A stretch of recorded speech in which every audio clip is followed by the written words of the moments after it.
అందరికీ నమస్తే అండి. సింపతి డ్రామాలు ఆడాలంటే మా జగన్మోహన్ రెడ్డి తర్వాతే. మామూలు సింపతి కాదు. అధికారంలో లేని ప్రతిసారి కూడా మెజారిటీ ఎక్కువ శాతం జగన్మోహన్ రెడ్డి సింపతి డ్రామాలు ఆడుతూనే ఉంటాడు. కులాల మధ్యన, మతాల మధ్యన లేదంటే తన పైన ఏదో ఎవరో చేయబోతున్నారని ఈ డ్రామాలు ఎక్కువ ఆడుతూ ఉంటాడు. మనం ఆల్రెడీ గతంలో చూసాం. కోడికత్తి, అలాగే బాబాయ్ గొడ్డలపోటు, పింకిడి ఏమని అన్నారో, తర్వాత ఇంకా అలాంటివి చాలా ఉన్నాయి. ఒకటి కాదు, రెండు కాదు అలాంటి సింపతి డ్రామాలు చాలా చూసాం కూడా మనం. ఇప్పుడు మళ్ళీ సేమ్ స్ట్రాటజీ అండి. ఇప్పుడు జగన్మోహన్ రెడ్డి నర్సీపట్నం పర్యటన ఒకటుంది. రేపు అనుకుంటా. రేపే. దానికి పోలీసు వారు అనుమతులు ఇవ్వలేదు. ఎందుకంటే దాదాపు 63 కిలోమీటర్లు రోడ్డు షో చేస్తాడంట. ఎళ్ళేది ఎక్కడికి? నర్సీపట్నం. అక్కడ మెడికల్ కాలేజీ నేను కట్టేసాను అని చూపించుకోవడానికి వెళ్తున్నాడు. సరే ఎళ్తే ఎళ్ళాడు తప్పులేదు. నువ్వు 60 కిలోమీటర్లు, 62 కిలోమీటర్లు ఎందుకండి షో చేయడానికి వెళ్తున్నావు అక్కడికి? తమరు రోడ్డు షోలు చేస్తే ఏ విధంగా ఉంటదనేది మనం ఆల్రెడీ పల్నాడు పర్యటనలో మనం చూసాం ఆల్రెడీ. సింగయ్య అనే వైసీపీ కార్యకర్త తన కారు కింద పడి చనిపోతే కనీసం పరామర్శ కూడా పరామర్శించలే. అదొక పెద్ద సీన్ చేసుకొచ్చారు. ఆ రోజు ఏమని మాట్లాడారు? ప్రభుత్వం భద్రత సరిగ్గా కల్పించలేదు. పోలీసుల వైఫల్యం. మాజీ ముఖ్యమంత్రి జగన్మోహన్ రెడ్డి వస్తే సెక్యూరిటీ కల్పించాల్సిన బాధ్యత ప్రభుత్వానిది కాదా? ప్రభుత్వానిదే తప్పని చెప్పేసి ఆ రోజు ఒక సింపతి డ్రామా క్రియేట్ చేశారు. చివరాఖరికి వాళ్ళ ఎవరైతే చనిపోయారో వాళ్ళ భార్య చేత కూడా చెప్పించారు. ఏమని? అప్పటి వరకు బాగానే ఉన్నాడు. అంబులెన్స్‌లోకి ఎక్కించిన తర్వాత కూడా బ్రహ్మాండంగా మాట్లాడాడు. ఎక్కించిన తర్వాత ఏదో చేసేసారు అంబులెన్స్‌లోనే. తెలుగుదేశం నాయకులు, కార్యకర్తలు అంబులెన్స్‌లో ఏదో చేసేసారని డైరెక్ట్‌గా సాక్షిలో మాట్లాడిపించారు ఆవిడని. ఆమెను తీసుకెళ్ళి సాక్షి ఒక ఇంటర్వ్యూ ఇప్పించి ఆవిడ చేత మాట్లాడిపించారు. ఇలాంటి సింపతి డ్రామాలన్నీ ఉంటాయి. అంటే ఇప్పుడు జగన్మోహన్ రెడ్డి బయటకు వచ్చాడంటే ఒకరినో ఇద్దరినో ఎత్తేస్తాడరా అనే ఫీలింగ్ కలిగేసింది.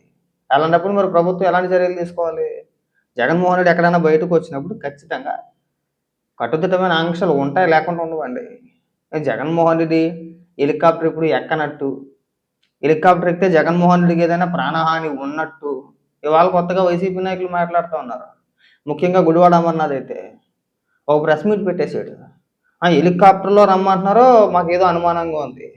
ఏం అనుమానం ఉంది నీకు? జగన్మోహన్ రెడ్డి ఇప్పటి వరకు ఎక్కడికి కూడా హెలికాప్టర్‌లో ఎళ్ళలేదా? లేదు ఏదో చేసేయబోతున్నారు. జగన్మోహన్ రెడ్డి ఎవరిని ఏమి చేయకపోతే సంతోషం. జగన్మోహన్ రెడ్డిని ఎవడో ఏదో చేయాలని చెప్పేసి అనుకోడు. అధికారంలో ఉన్నప్పుడు, ముఖ్యమంత్రిగా ఉన్నప్పుడు జగన్మోహన్ రెడ్డి 4 కిలోమీటర్లు, 5 కిలోమీటర్ల పర్యటనకు కూడా హెలికాప్టర్‌లో వెళ్ళిన సందర్భాలు ఉన్నాయి. తాడేపల్లి నుంచి 5 కిలోమీటర్ల దూరంలో ఒక సభ పెట్టుకున్నాడు. ఆ సభకి హెలికాప్టర్‌లో వెళ్ళాడు. గూగుల్‌లో కొట్టి చూస్తే 5 కిలోమీటర్లు, 7 కిలోమీటర్లు వచ్చిందది. 7 కిలోమీటర్ల దూరాన ప్రయాణం చేయడానికి హెలికాప్టర్. ఆ రోజున ఒక థియరీ చెప్పుకొచ్చారు. ఏంటంటే ట్రాఫిక్ ఉంటది కదా! ఇప్పుడు ముఖ్యమంత్రి వెళ్ళాడంటే ఖచ్చితంగా ట్రాఫిక్ అంతా కూడా ఆపేస్తా ఉంటారు. ప్రజలకు ఇబ్బంది. ప్రజలకి ఇబ్బంది కలగకుండా ముఖ్యమంత్రి గారు పెద్ద మనసుతో జగన్మోహన్ రెడ్డి హెలికాప్టర్‌లో వెళ్ళాడు. ఇంకా మనం మెచ్చుకోవాలి. సామాన్య ప్రజలకి ఎలాంటి ఆటంకాలు కలిగించకుండా హెలికాప్టర్‌లో తిరుగుతున్నాడు అని చెప్పేసని ఆ రోజున మనం ఎలివేషన్ ఇచ్చాం. ఇవాళ హెలికాప్టర్‌కి అయితే అనుమతి ఇస్తాము. మీరు అన్నన్ని కిలోమీటర్లు రోడ్డు షోలు చేస్తే ప్రజలు ఇబ్బంది పడతారు. ప్రజలతో పాటు తమిళనాడులో కరూర్ లాంటి సంఘటనలు మనం చూసాం. అలాంటి సంఘటనలు జరగకుండా చూడాల్సిన బాధ్యత మన పైన ఉంది కాబట్టి మీరు రోడ్డు షోలు గట్టా లాంటివి నిర్వహించి పెద్ద ఎత్తుల్లో జనాలను తీసుకొచ్చి ప్రజలకు ఇబ్బంది కలిగించి అక్కడ ఏదైనా జరగరాని సంఘటన ఏదైనా జరిగితే మళ్ళీ తిరిగి మీరు ప్రభుత్వాన్ని విమర్శిస్తారు కాబట్టి పోలీసు వారు ఆ ఆంక్షలు పెట్టి ఉండొచ్చేమో. దానికి ఏకంగా ఒక ప్రెస్ మీట్ పెట్టేసాడు. ఒకసారి ఏమని మాట్లాడుతున్నాడు వినిపిస్తా చూడండి. హెలికాప్టర్ లోనే రావాలని పోలీసులు అంటున్నారు. హెలికాప్టర్ లోనే రావాలనటంపై ఏదో కుట్ర ఉందంటున్నారు మాజీ మంత్రి. జగన్ రోడ్డు మార్గంలోనే నర్సీపట్నం వెళ్తారు. జగన్ పర్యటనకు ఎవరిని అనుమతులు అడగలేదంటున్నారు అమర్నాథ్. వాళ్ళు ఏమంటారంటే పర్మిషన్ లేదు, గవర్నమెంట్ రావాలనుకుంటే హెలికాప్టర్ పర్మిషన్ పెట్టుకుంటే పరిశీలిస్తామని చెప్పి చెప్తారు. ఇది లాస్ట్ పాయింట్. అసలు నాకు అనుమానంగా ఉంది, ఇన్ని రోజులు హెలికాప్టర్ పర్మిషన్ లేదన్నారు కొన్ని కార్యక్రమానికి. ఇప్పుడు కొత్తగా హెలికాప్టర్ మీద వస్తే పర్మిషన్ ఇస్తామంటే నాకు ఎందుకు అనుమానంగా ఉంది. నాకైతే మీకు కాదు, మాకు అనుమానంగా ఉంది. ఇన్ని రోజులు హెలికాప్టర్ల పైన తిరిగే జగన్మోహన్ రెడ్డి ఇవాళ సడన్‌గా మేము రోడ్డు మార్గాన్ని వెళ్తాం, రోడ్డు షోలు చేస్తాం అని చెప్పేసి అంటా ఉంటే ఏదో రకంగా సామాన్య ప్రజల్ని చంపేసే ప్రయత్నం చేస్తున్నాడేమో అని ఫీలింగ్ మాకు ఈరోజు కలుగుతుంది మీ మాటలను బట్టి. ఎందుకంటే ఎన్నాళ్ళు కూడా మనం చెప్పుకొచ్చింది ఏంటంటే సామాన్య ప్రజలు ఎక్కడ ఇబ్బంది పడకూడదు, ఎక్కడ ట్రాఫిక్ కాకూడదు, హెలికాప్టర్లు అయితే సింపుల్గా వెళ్ళి వచ్చేస్తాడు అని చెప్పిన మీరు ఇవాళ సడన్గా అధికారం కోల్పోయేసరికి ఏదో రకంగా విద్వేషాలు రెచ్చగొట్టాలి. ఆల్రెడీ పల్నాడులో కొంత తీసుకెళ్ళాలి మరి తీసుకెళ్ళాం మనం. ఎందుకంటే చనిపోయిన మృతుడి భార్య ఎవరైతే ఉందో ఆవిడ చేత చెప్పించేశారు కాబట్టి ఇవాళ కూడా వెళ్ళేసి అంటే రేపు కూడా వెళ్ళి ఒకరినో ఇద్దరిని వేసేసి ప్రభుత్వం ఫెయిల్ అయింది, భద్రత కల్పించలేదు, జగన్మోహన్ రెడ్డి బయటకు వస్తే లక్షల్లో జనం వచ్చేస్తారని చెప్పి తెలియదా అని చెప్పేసి మళ్ళీ తిరిగి మీరు ప్రభుత్వాన్ని నిందించడానికి చూస్తారు కదా. మీ పనికిమాల తెలివితేటలు తెలియదా ప్రభుత్వాలకి? రాజకీయాల పట్ల ఏమాత్రం అవగాహన ఉన్న వ్యక్తికైనా సరే జగన్మోహన్ రెడ్డి రోడ్డు షో చేయాలనుకుంటున్నాడు అంటే ఒక క్లారిటీ వచ్చేది. ఖచ్చితంగా ఏదో ఒక విధ్వంసం చేయాలనే ప్రయత్నం చేస్తాడు, ఏదో రకంగా ఎవరినో ఒకరిని రెచ్చగొట్టాలి. తెలుసు కదా. ఇప్పుడు హెలికాప్టర్లో ప్రయాణం చేయడానికి నీకు వచ్చిన ఇబ్బంది ఏముందా? కొన్న 2 కిలోమీటర్లు 3 కిలోమీటర్లు లేదా 10 కిలోమీటర్లు ఉందంటే అది వేరే విషయం, రోడ్డు మార్గాన్ని వెళ్ళిపోవచ్చు. నువ్వు ఏకంగా 60 కిలోమీటర్లు ఎంత అనుకుంటా. అది పోలీస్ అధికారి ఒక ప్రెస్ మీట్ కూడా పెట్టారు, ఆయన క్లియర్గా చెప్పుకొచ్చాడు. ఇన్ని కిలోమీటర్లు మీరు రోడ్డు ప్రయాణం చేస్తాను, రోడ్డు షో చేస్తానంటే అంత మేర జెడ్+ భద్రత మేము కల్పించాలంటే ఎక్కడ అవుతుంది?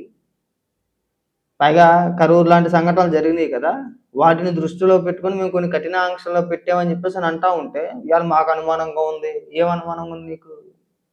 మాట్లాడడానికి కనుక కొద్దిగా సిగ్గుండాలి అమర్నాథ్. అసలు నువ్వు బుడ్డగాల్లా మాట్లాడతావా, లెగ్గలేగా తిరుగుతున్నా లేకుండా మాట్లాడతావు? వ్యక్తిగతమైనటువంటి నా తాలూకా అభిప్రాయం అంటే వీళ్ళు తాలూకా ఆలోచనలో ఏదైనా ఈ ప్రభుత్వం తాలూకా ఆలోచన ఏదైనా కొత్త కోణం ఉందేమో అన్నటువంటి అభిప్రాయం కలుగుతూ ఉంటాం. అంత సినిమా లేదులే, మీరు ఎవరిని ఏమీ చేయకుంటూ ఉంటే చాలు, ఎవడ మిమ్మల్ని ఏం చేసాడు. అలాంటి మనస్తత్వం చంద్రబాబు నాయుడు గారి కానీ లేదంటే నారా లోకేష్ గారి దగ్గర కానీ అలాంటి మనస్తత్వం లేదు. జగన్మోహన్ రెడ్డి ఉంది. జగన్మోహన్ రెడ్డి మనస్తత్వం అంటే ఎంతసేపు కూడా ఏదో రకంగా రాష్ట్రాన్ని తగలెట్టేయాలి, తగలెట్టే దిశగానే అడుగులేస్తూ ఉంటాడు. ఇప్పుడు ఎప్పుడు లేనిది ఏకంగా డైరెక్ట్గా జగన్మోహన్ రెడ్డి వచ్చి నేను రోడ్డు షో చేస్తానంటే నమ్ముతాడా? ఎవరన్నా నమ్ముతారు అసలు? వెళ్ళు, ప్రజలకు ఇబ్బంది లేకుండా నువ్వు దిక్కి వెళ్ళాలనుకుంటున్నావు, అక్కడ ఏదో నీ హయాంలో నువ్వు కట్టేసానని చెప్పుకుంటున్నది ఏదో చూపించాలనుకుంటున్నావు, చూపించు.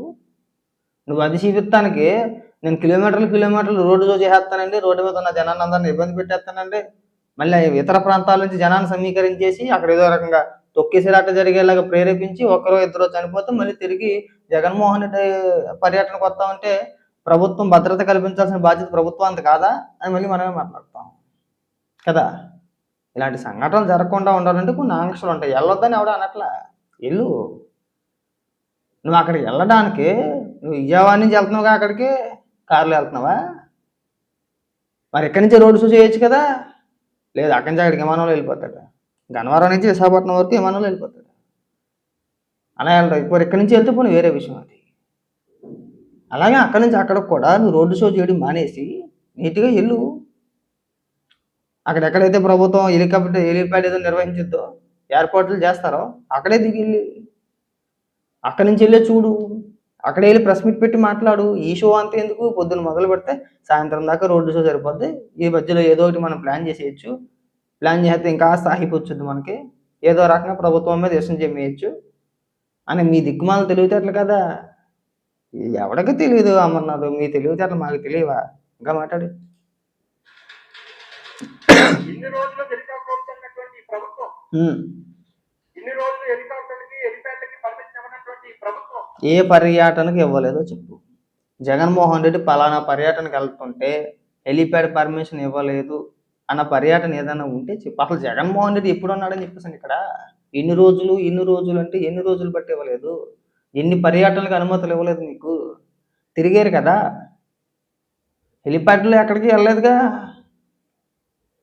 మాట్లాడుతూ రోడ్డు షో చేసేయాలి, మనం జన సమీకరణ చేసేయాలి, ఏదో రకంగా తొక్కేసిలాంటి చేసేయాలి, ఒకరినో ఇద్దరిని వేసేయాలి, సింగాన్ని వేసేసినట్టు. అవి ఇక్కడికి వచ్చి మనం పెద్ద పెద్ద నీతి కౌరులు చెప్పాలి.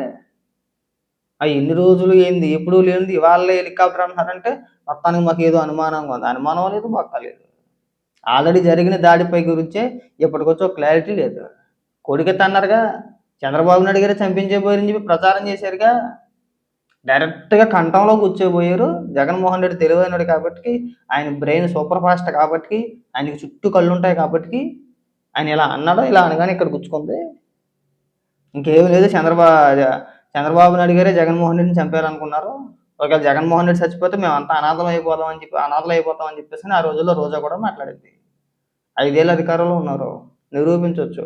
ఒకవేళ జగన్మోహన్ రెడ్డి పైన అలాంటి ప్రయత్నాలు ఏదన్నా చేసి ఉంటే కనుక చంద్రబాబు నాయుడు గారినో లోకేష్ గారినో ఆ కేసులో నిందితులుగా చేర్చి అరెస్ట్ చేయొచ్చు, నిరూపించి. చేయలేదుగా. అదొక స్టంట్ మాత్రమే, ఏదో మన రాజకీయ ప్రయోజనాల కోసం అదొక డ్రామా. ఏదో డ్రామాలు ఆడడానికి తప్పితే దీనివల్ల ఎవరికో ఉపయోగం ఉందా అసలు? ఎవడన్నా పావులకులు ఉపయోగం ఉందని మీ వల్ల?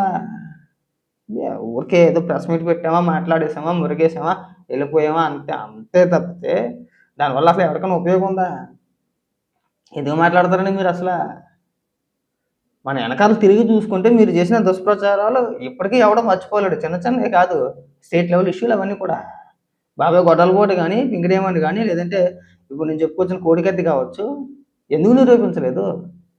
చివరి ఆఖరికి జగన్మోహన్ రెడ్డి ఎన్ఐఏ కోర్టుకి వెళ్ళి కనీసం వాంగ్మూలం కూడా ఇవ్వలేకపోయాడు, కనీసం ఒక సమాధానం. వెళ్ళలేడు కూడా. మళ్ళీ వాళ్ళు మాట్లాడంటే కోడికత్తి గురించి ఒకడో మాట్లాడే, ఎందుకు మాట్లాడట్లా? 2019 ఎన్నికల ముందు వరకు కూడా కోడికత్తి అన్న మీరు అధికారంలోకి వచ్చిన తర్వాత 5 ఏళ్ళు అధికారం అనుభవించి ఓడిపోయిన తర్వాత వాళ్ళకి కూడా కోడికత్తి గురించి మీరు ఎందుకు మాట్లాడండి? వాటి గురించి మాట్లాడగానే ఏదో చేసేపోతున్నారు ఇక్కడ. అన్ని ఈ డ్రామా మాటలు ఈ కట్టి పెట్టేస్తే బాగుంటుంది. గుడివాడమన్నారు, బాగా గుర్తుపెట్టుకో. జగన్మోహన్ రెడ్డి ఎవరిని వేసేసుకుంటూ ఉంటే చాలు. జగన్మోహన్ రెడ్డిని ఎవరో ఏదో చేయాలనే ఆలోచన ఎవరికీ ఉండదు, గుర్తుపెట్టుకో.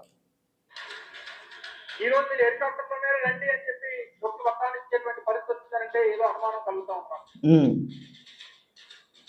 మీ అభిప్రాయం, మీ ఉద్దేశం ఏంటో, దానికి ఉన్నటువంటి బ్యాక్గ్రౌండ్ ఏంటో చాలా అనుమానాలకి, నాకే కాదు రాష్ట్రంలో మా పార్టీ నాయకులకి, కార్యకర్తలకు చాలా అనుమానాలు రేకెత్తించేటువంటి ప్రశ్నలా కనబడతాం. నీకు అంత బుర్ర లేదు, అంత బుద్ధి జ్ఞానం ఏం లేదులే కానీ ఇలాంటి అప్పబాయకోలు చెప్పడం మాని. నీ తెలివితేటల గురించి మాకు తెలుసు. నాకే అనుమానం కలిగేసి నేను పెద్ద తెలివైనోడు లాగా. మన బుర్ర ఇప్పుడు చూస్తే అన్ని బొబ్బట్లు, కోడిగుడ్లు, లేదంటే ఇంకోటి కనబడతాయి అక్కడ. అందులో నీ బుర్రలో ఉండేది ఎంతసేపు కోడిగుడ్లు, గీడుగుడ్లు, లేదంటే బొబ్బట్లు, మసాలా సరుకులు, ఇవే మన తెలివితేటలన్నీ అక్కడే ఆగిపోయినాయి. నాకే అర్థమైందంటే ఏదో నువ్వు ఏదో అపరిచితుల్లాగా లేదా అపరమేధవిలాగా నువ్వు ఇలాంటి డైలాగులు, అత్యవారం డైలాగులు కొట్టడం మానేస్తే బాగుంటుంది. జగన్మోహన్ రెడ్డికి వచ్చిన ఇబ్బంది ఏమీ లేదు. ఆయన చక్కగా వెళ్ళొచ్చు. షోలు చేయకూడదు. కిలోమీటర్లు మేము షోలు చేస్తామంటే కుదరదు. అది తగ్గించుకుంటే బ్రహ్మాండం ఉంటుంది. ఇక నుంచి ఇలాంటి మాటలు మాట్లాడడం తగ్గించే ఏమన్నా, అది బాగోదు. ఇలా ట్రోల్ అయిపోతాం అనవసరంగా, గుర్తుపెట్టుకోవాలి.